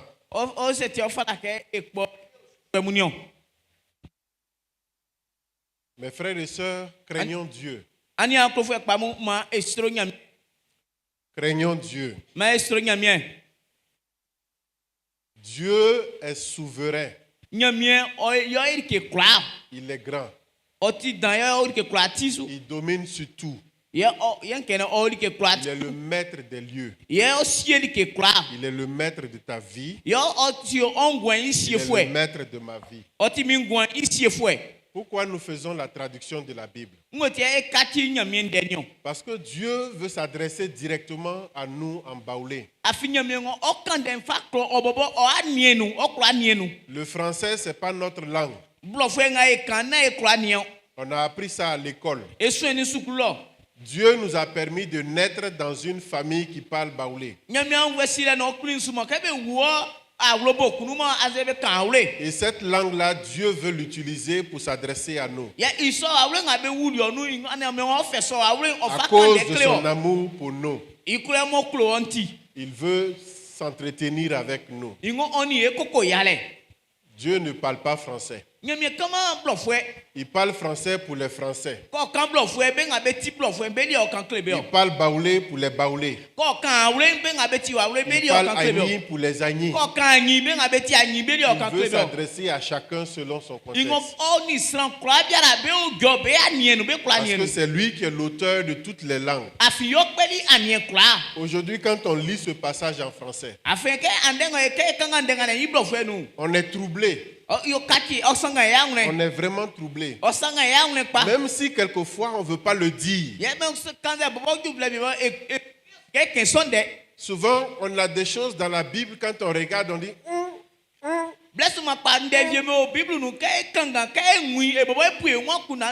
est-ce que ça là même c'est vrai? Il y a des choses on n'est pas trop sûr si c'est vrai ou bien si c'est des histoires comme ça. Mais on a peur de parler de ça. Parce que si on dit, on va trouver que nous on n'est pas chrétiens. Les gens vont penser que peut-être toi tu doutes de Dieu. Mais j'ai le droit aussi de savoir. J'ai besoin de comprendre. Si je dois suivre Jésus, il faut que je le comprenne. Je dois poser des questions, même si c'est difficile. Et si lui, Dieu, il dit que c'est sa parole, il doit venir m'expliquer pour que je comprenne. N'est-ce pas? Si Dieu dit que c'est sa parole, il doit m'expliquer pour que je comprenne. Sinon, je ne peux pas accepter ça comme ça. Parce que tout simplement, c'est sa parole. Et comme je l'ai dit, le français n'est pas notre langue.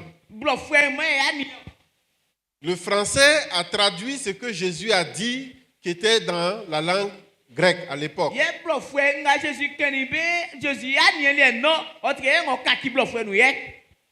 Et nous, on a hérité de cela. C'est une langue comme toutes les autres langues. Ils ont aussi leurs problèmes dans leur langue.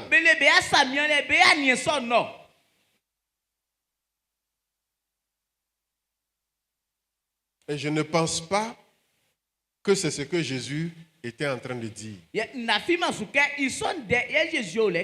Parce qu'il faut aller dans ce qu'il a dit originellement quand il a parlé premièrement. Mes amis, Jésus n'a pas dit de haïr ses parents. Vous allez me dire, mais c'est écrit ici. Oui. Mais c'est français. C'est ce que le français, eux, ils ont compris. Quand ils ont lu le grec, ils ont compris ça comme ça. Mais Jésus n'a jamais dit de haïr son père, sa mère, ses frères, ses soeurs. Il n'a jamais dit ça. Ce qu'il a dit, c'est différent de ce qui est écrit ici en français. Il y a beaucoup de choses comme ça qui sont sorties en français qui nous posent des problèmes aujourd'hui. Et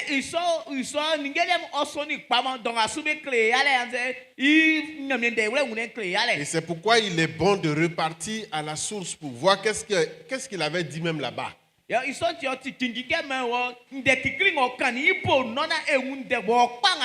étudier ce qu'il a dit. Parce que Dieu ne peut pas se contredire. Il ne peut pas te dire d'honorer tes parents pour que tu vives longtemps. Et en même temps aussi te dire de haïr ton père et ta mère. Pourquoi? Ou bien Dieu, il ne sait pas ce qu'il veut.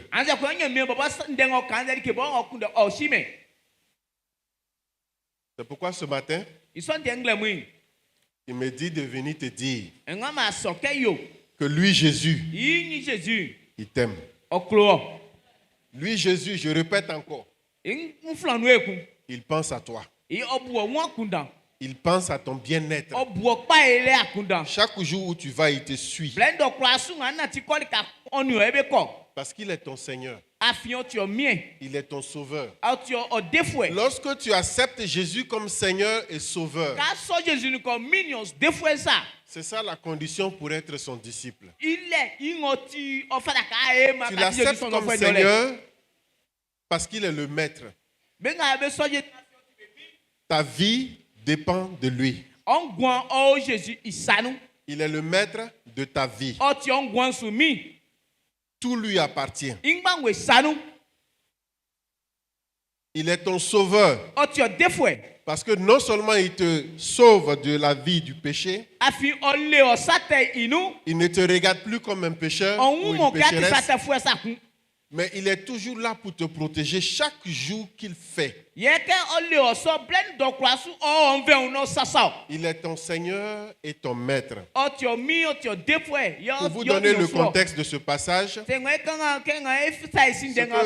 le mot qui a été utilisé là-bas en grec, ce mot-là a plusieurs sens. Et l'un des sens qui ressort, en fait, qui va avec ce passage-là, c'est question de loyauté. Il s'agit de la loyauté. Que tes parents, ton père, ta mère ou tes frères ne déterminent pas ta vie et ton futur.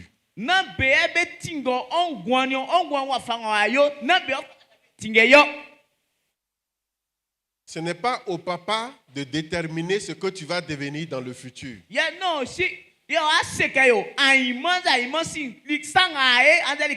ne sont pas tes frères, tes soeurs qui payent tes études qui vont déterminer ce que tu vas devenir plus tard.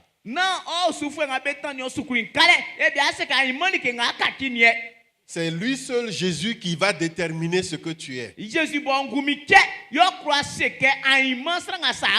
C'est accepter que Jésus détermine ma vie.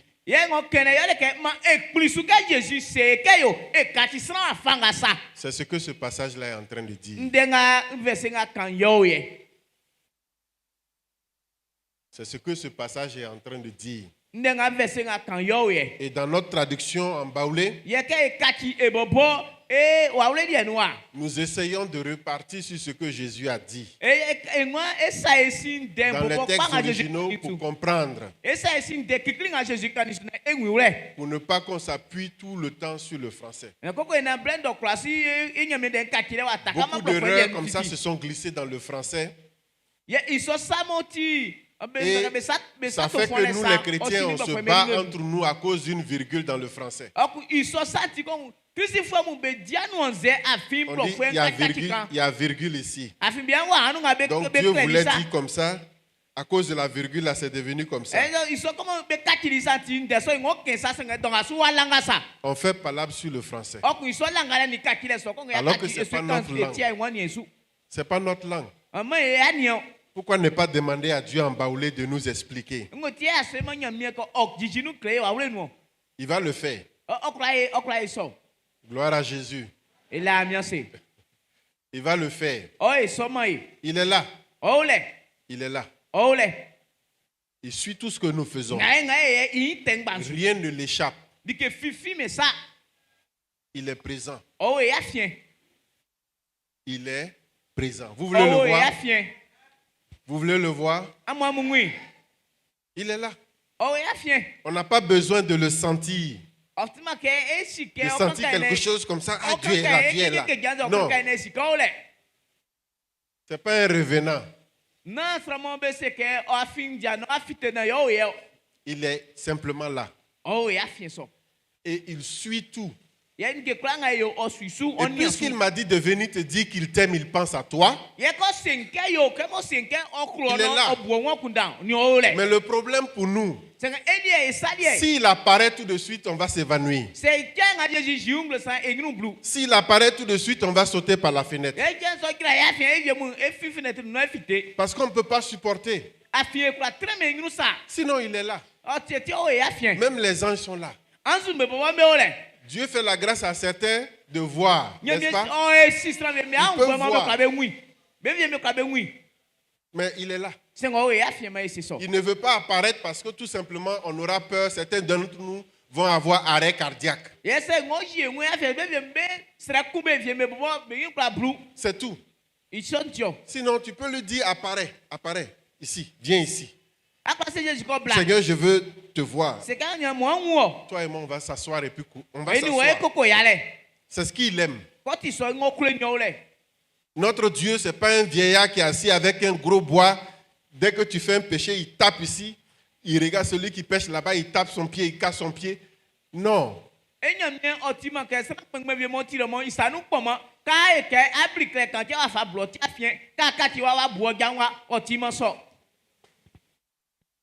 Qu'est-ce que veut dire mettre Dieu, Jésus, à la première place de sa vie? Qu'est-ce que ça veut dire?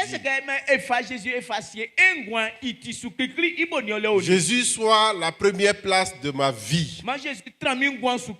Jésus prend le volant de ma vie. Est-ce que Jésus est ton chauffeur?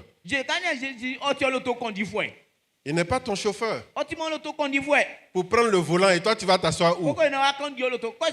Derrière. Il ne peut jamais être au volant de ta vie. Jamais.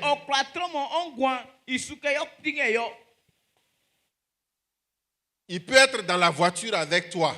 Il s'assoit à côté de toi. Et il te donne des instructions. Il te donne des instructions. C'est à toi de choisir, d'obéir ou non. Si Dieu vient prendre le volant de ta vie, tu n'es plus une personne. Tu deviens un robot. Tu as perdu ce que tu es en tant qu'homme. Dieu t'a créé à son image. Et quand Dieu te voit, tu es sorti de lui. Dieu te voit comme un Dieu. Il n'a pas besoin de venir prendre le volant de ta vie.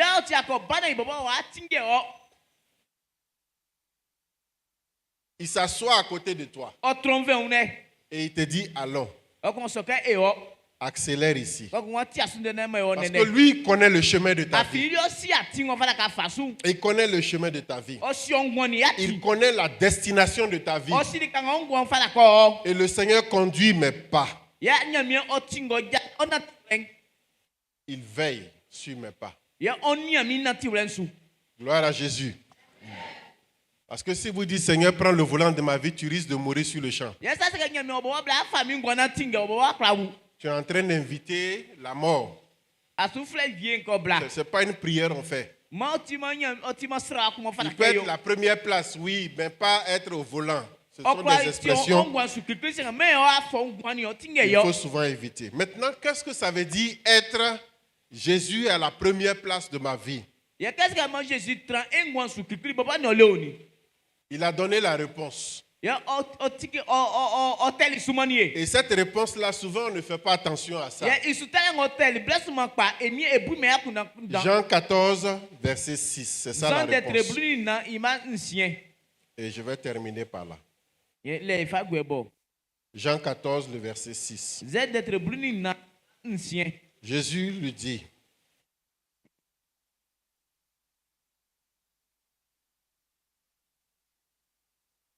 je suis le chemin, la vérité et la vie. Nul ne vient au Père que par moi. Jésus c'est lequel d'être bruni na ima nsienoke Jésus c'est lequel miye nti atini na ureni ngwanio sranga ngosima minu osujuma esiuno. C'est ça la réponse. Yoti sutelenio. Je suis le chemin, la vérité et la vie. C'est un style de vie. C'est une manière de vivre. Et quelle est cette manière de vivre? Ça se trouve ici, dans ce passage-là. Regardez comment je vais le lire. Jésus a dit, je suis le chemin. Et moi je lis, Jésus est mon chemin. Jésus est ma vérité. Jésus est ma vie. C'est ça être disciple de Jésus. Jésus est mon chemin. Là où je vais dépendre de lui. Sa parole dirige mes pas sur le sentier de la justice. Il est mon chemin. Je n'ai pas d'autre chemin. Je n'ai pas d'autre voie. Il est la porte.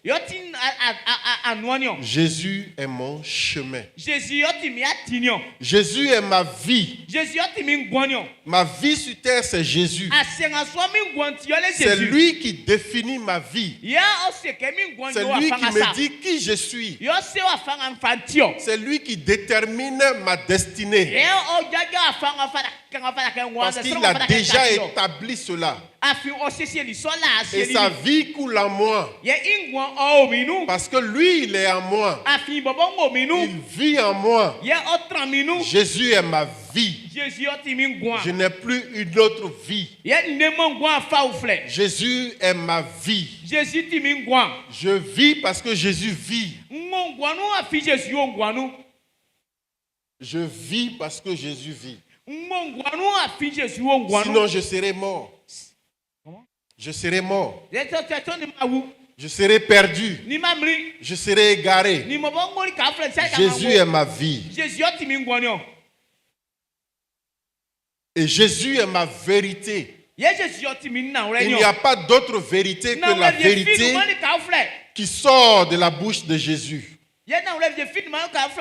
Tout ce que Jésus dit est vrai. Tout ce que Jésus dit est vrai.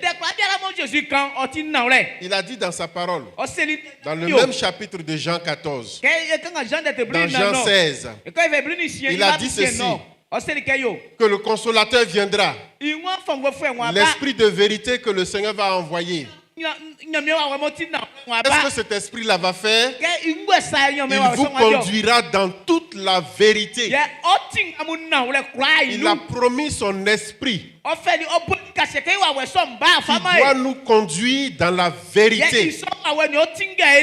Et c'est dans quelle vérité? La vérité sur lui-même, Jésus. Pour que nous le connaissions davantage. La vérité sur ce que nous sommes. Et la vérité sur ce monde-là. Son esprit nous conduira dans toute la vérité. Il est la vérité. Jésus est ma vérité. Pilate a demandé à Jésus, qu'est-ce que la vérité? Jésus n'a pas répondu à Pilate.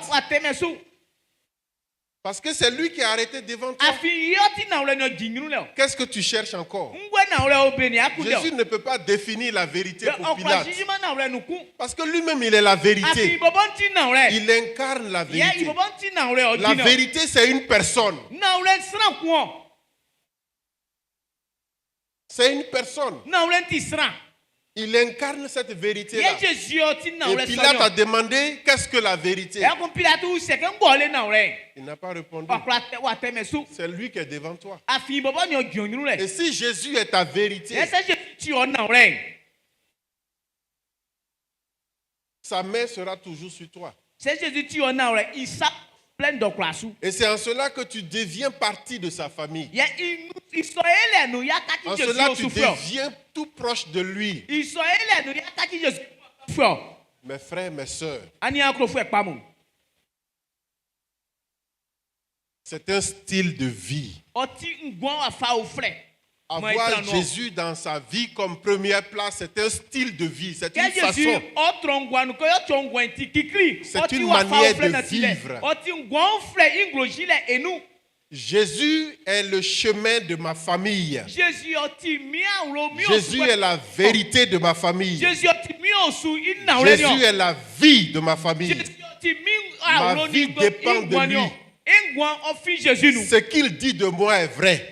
Ce qu'il pense de moi est toujours vrai. Il n'a jamais menti. Il ne s'est jamais trompé. Il ne s'est jamais trompé. Jésus ne s'est jamais trompé. Il est le maître et il est le Seigneur. Il règne de gloire en gloire. Il dit tout pouvoir m'a été donné. Tout pouvoir m'a été donné. Et s'il a reçu tout pouvoir, il dit voici je vous donne le pouvoir. C'est gratuit. Je vous donne le pouvoir. Ce pouvoir qui lui a été donné. Qu'il a récupéré de la main de Satan depuis le jardin d'Éden. Il nous a donné ce pouvoir. Parce que Dieu te fait confiance. Jésus te fait confiance. Jésus te fait confiance. Quand on aime, on fait confiance, n'est-ce pas? Jésus te fait confiance. Ne dis pas que qui moi je suis. Moi je suis fatigué, je suis vieille. C'est pas ce que le Seigneur cherche. Moi je suis encore petit, je ne comprends rien. C'est pas ce que le Seigneur cherche. Il dit, est-ce qu'il peut te faire confiance? Il t'a donné tout pouvoir. Tout pouvoir, c'est que lui il a pris tout pouvoir m'a été donné. Il te donne cela. Est-ce que tu sais que tu as ce pouvoir-là avec toi? Est-ce que tu sais que tu as son autorité? Rien ne doit te frayer. Rien. Même la mort. Parce que tout pouvoir t'a été donné. Tout pouvoir t'a été donné. Même la mort ne doit pas t'effrayer. Les sorciers ne doivent pas t'effrayer. Si un sorcier s'amuse sur toi, il meurt. Un sorcier s'amuse sur toi, il meurt. Est-ce que vous comprenez? Il est notre bannière. Il est notre maître. Il est notre Seigneur. Ma vie dépend de lui. Ma vie ne dépend pas de ce que mes parents vont me donner. Ma vie ne dépend pas de ce que mes frères vont payer mes études. C'est de bonnes choses.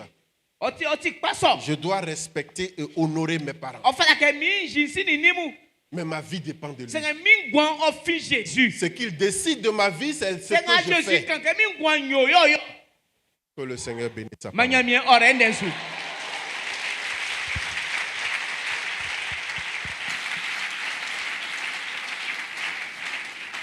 Nous allons nous tenir debout. Je vais prier pour vous.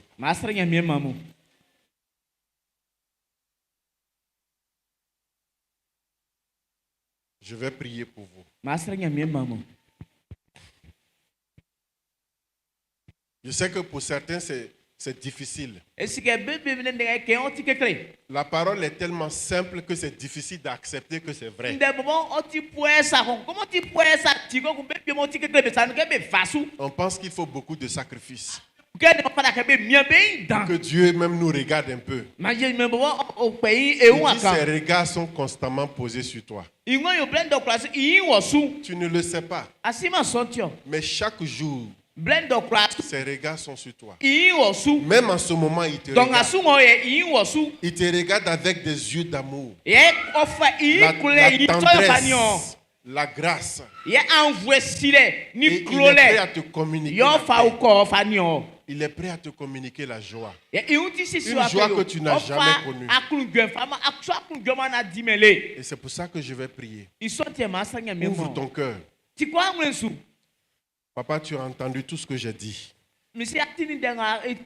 C'est toi qui m'as envoyé. Et c'est ce que tu m'as dit de dire. J'ai dit ce que tu m'as envoyé de dire. Voici tes enfants. Tu les connais, chacun, chacune. C'est parce que tu les aimes. Et ce matin, tu veux transmettre ton amour de façon palpable. Afin que ceux-là qui ont les genoux qui flanchissent, qui sont tellement découragés, qui ont prévu même partir, Seigneur, que tu les retiennes aujourd'hui. Certains ont des pensées suicidaires. Je ne sais pas. Mais Seigneur, tu les vois. Et c'est pour eux que tu es venu ce matin. Afin de leur redonner la joie de vivre.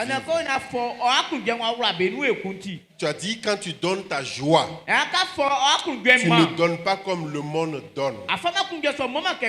Et ma prière ce matin, c'est que tes enfants expérimentent cette joie. Maintenant même, je te le demande. À l'instant où je suis en train de parler, envahis-les de ta joie. Envahis-les de ta paix. Que ta paix les envahisse. Oh Jésus. Oh Jésus. Montre-leur véritablement qui tu es. Montre-leur véritablement qui tu es. Nous ne te connaissons pas assez. Nous ne te connaissons pas assez. Oh Jésus, je te supplie ce matin. Je te supplie ce matin. Relève leur esprit. Relève leur esprit.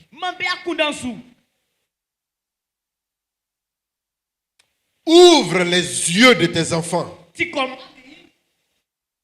Et donne-leur de comprendre que tu es notre vie. Tu es notre chemin. Et tu es notre vérité.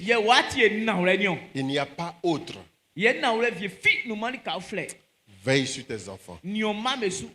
Que ta grâce continue d'être avec eux. Encourage-les ce matin. Encourage Seigneur ce matin. Fortifie ce matin. Relève la tête de tes enfants ce matin.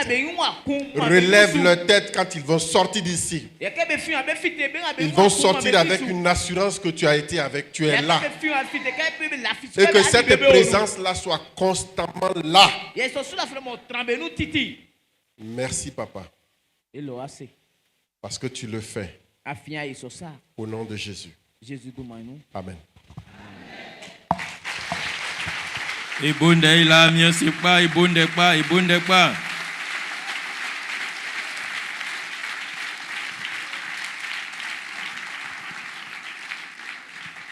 Ndengba yaule. Alléluia. Jésus kwa moi faokele. Nde kpakpa ke ngasai avana ke ila mianse. Alléluia.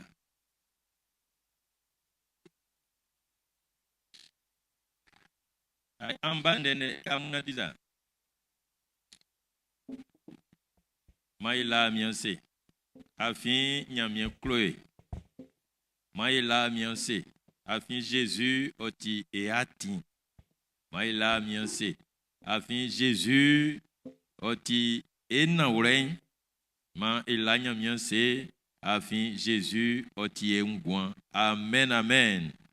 Ma ijaso ebla. Antogue ma ebla. Na matu onwa o. Asena na matu onwa o. Na matu onwa. Nyamye asena ye na matu onwa. Asena na matu onwa o. Asena na matu onwa o. Na matu onwa. Nyamye asena ye na matu onwa o. Iseke na modu onwa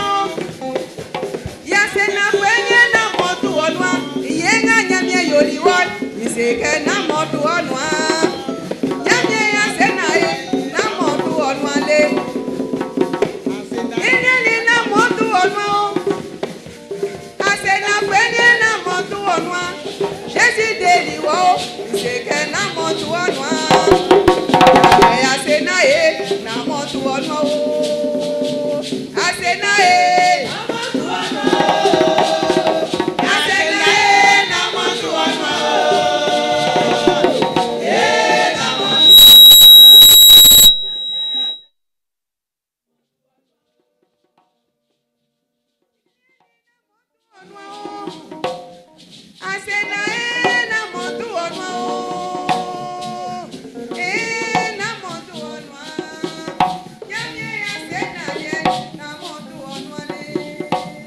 Alléluia.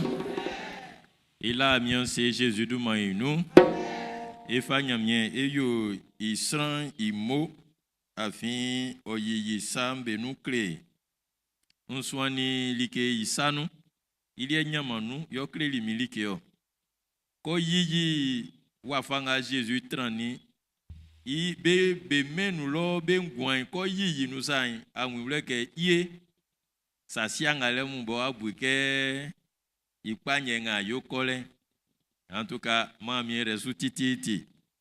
Ye ofe fa digumama e nyamiende inu yiyile ikakile ma oyo wein ke na ule nunsa Jésus du maïnou. Docteur Sami manyamien rosu oti miansu tu dwembe bonkle iwan oti pa nansu me nsu no nsu di. Alléluia. Et à ce ya ufu embenu. Era mumoni bale. Yo manya miera muso. Era mumoni bale. Eyo.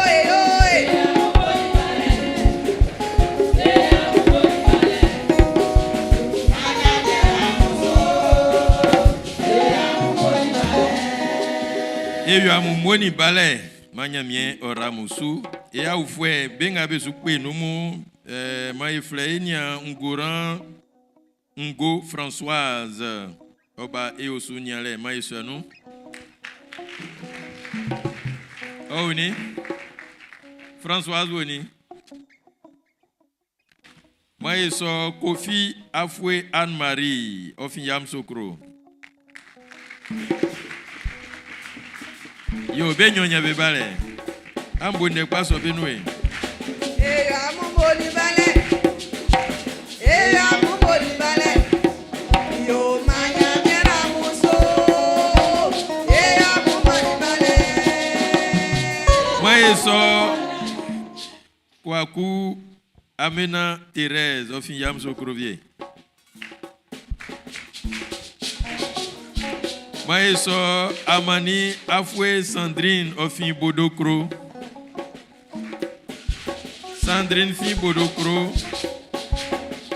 Yeben Abeka Afinwa Maïso Cablan Rose. Il est Wabiganwa Cablan Rose. Okun Yao Kwadio Christian. Wabiganwa vie. Ansobe nou belia be bakebe nieka.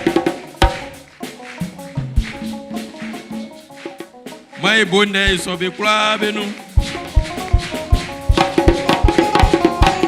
Alléluia.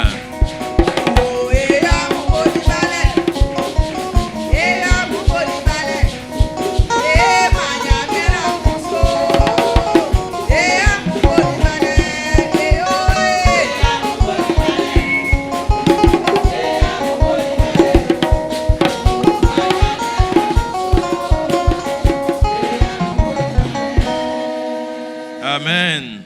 Oma enianga besu penu manyamie oramusu. Skamwa samusi. Bekula ngabe uloy belike yanse beke ile wayonzu.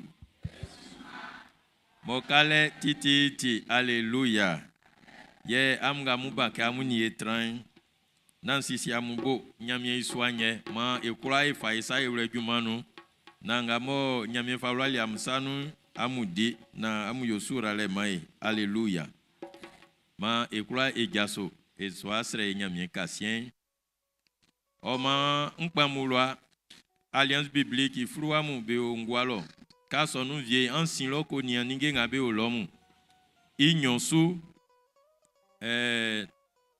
efali soin inu jajale efasili amunyu million kun 500 000 100 000 50 000, 20 000, 12 000.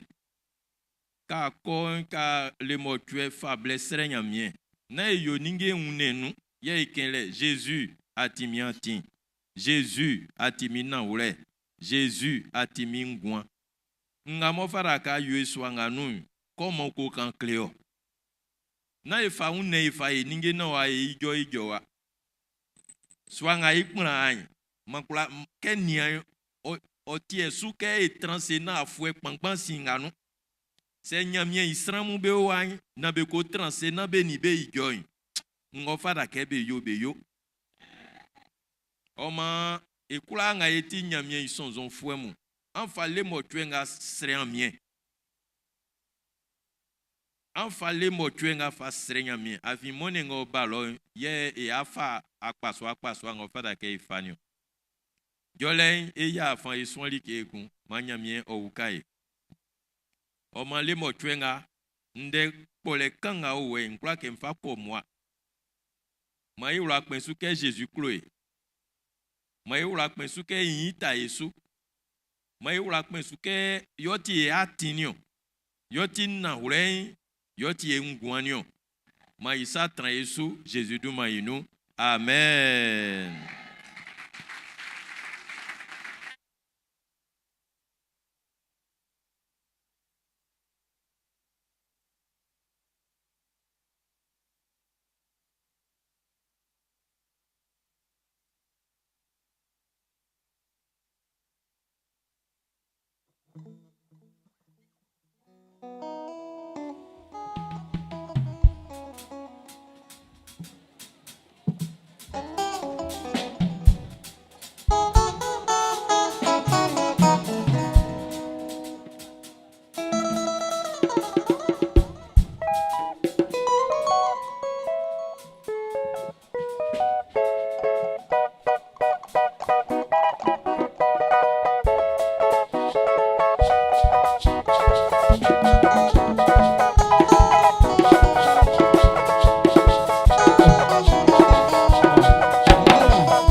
Bien,